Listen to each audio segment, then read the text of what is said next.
महाभारत वेदामृत में आपका स्वागत है, सुस्वागत है। महाभारत की पूर्व में हुआ देवयानी और कच्छ के प्रेम कहानी के बारे में आज बताता हूँ। देव दानव युद्ध में देवेंद्र बहुत चिंताक्रांत था।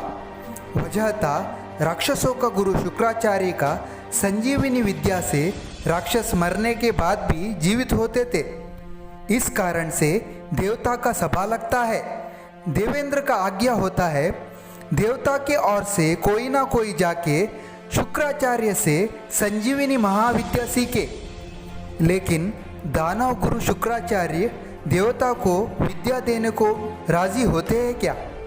अगर राक्षस गुरु के स्वीकृति मिलेगा तो भी राक्षस लोग इसका विरोध नहीं करेंगे क्या? ना, ये असाध्य है। तभी देव सभा के कोने से एक आवाज आता है, देवता के हित के लिए एक कार्य मैं करता हूँ।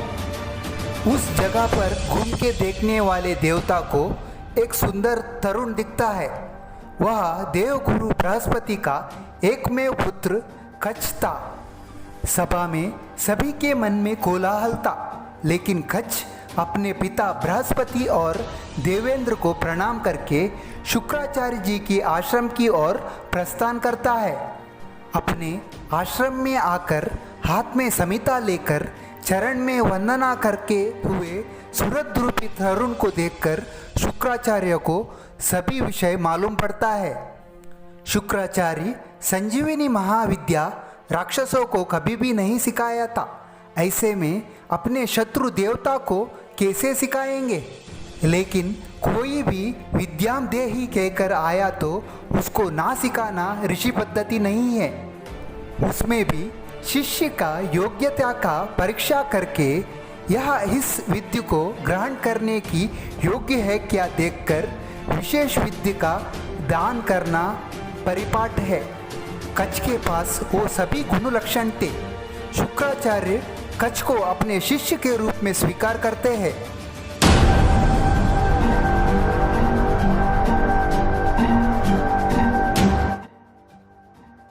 दोस्तों, महाभारत की ऐसे कथा सुनने के लिए हमारा चैनल वेदामृत को सब्सक्राइब करिए।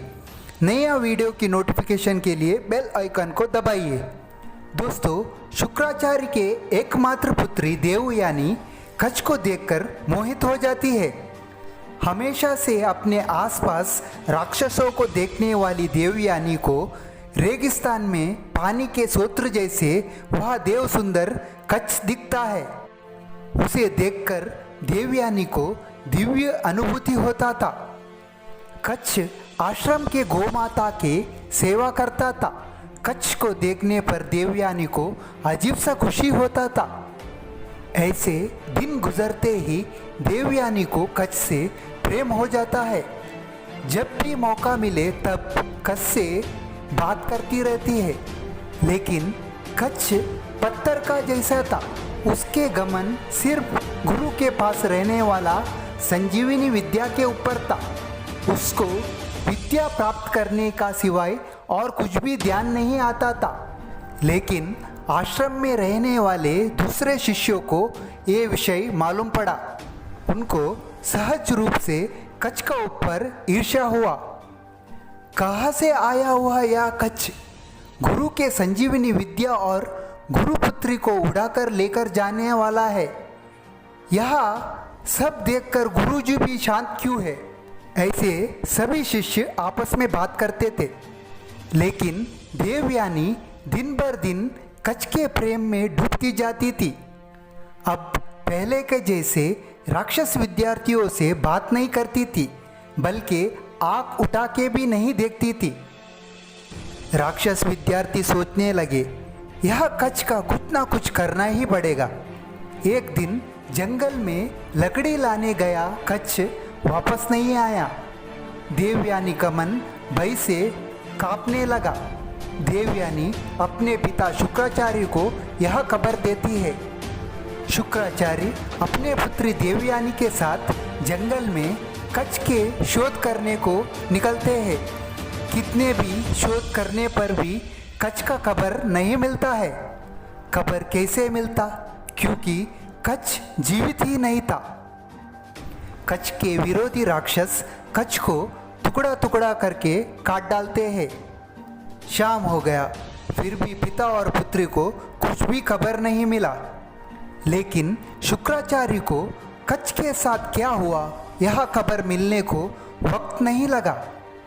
शुक्राचार्य जी की खंड से संजीवनी मंत्र बाहर निकलने पर मांस के टुकड़े एकत्र होकर कच्छ जीवित होके आया। दोस्तों, कुछ कथा में ऐसा भी कहा जाता है, राक्षसों ने कच्छ को काट के जंगली भेड़ियों को खिला दिया था। शुक्राचार्य के संजीवनी मंत्र के पठन से कच्छ भेड़ियों के पेट फाड़कर निकल आता है। कच्छ को जीवित देखकर देवयानी को अपार आनंद हुआ।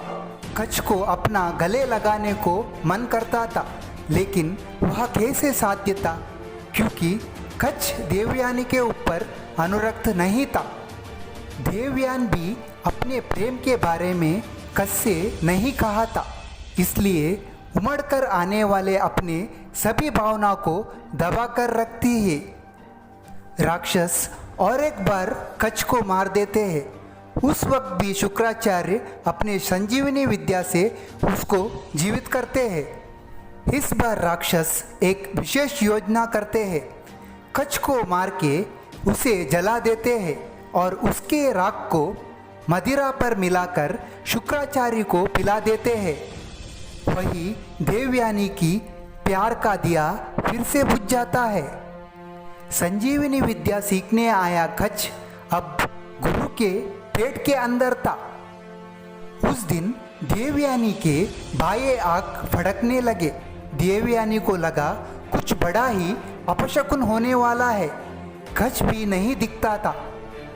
कच्छ के बारे में पिता के पास कहने गई, तब शुक्राचार्य सुरपान के मत से बात करने जैसे नहीं थे।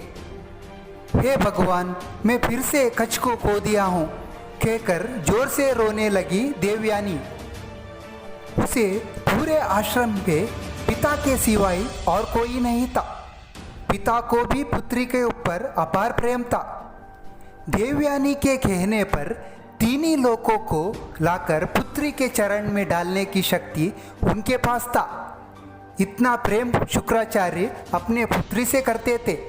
दोस्तों, शुक्राचार्य के पेट पर रहने वाला कच्छ का आगे क्या हुआ, इसे मैं आने वाला वीडियो में बताता हूँ। अभी मुझे आज्ञा दीजिए। जब तक जय हिंद, जय भारत।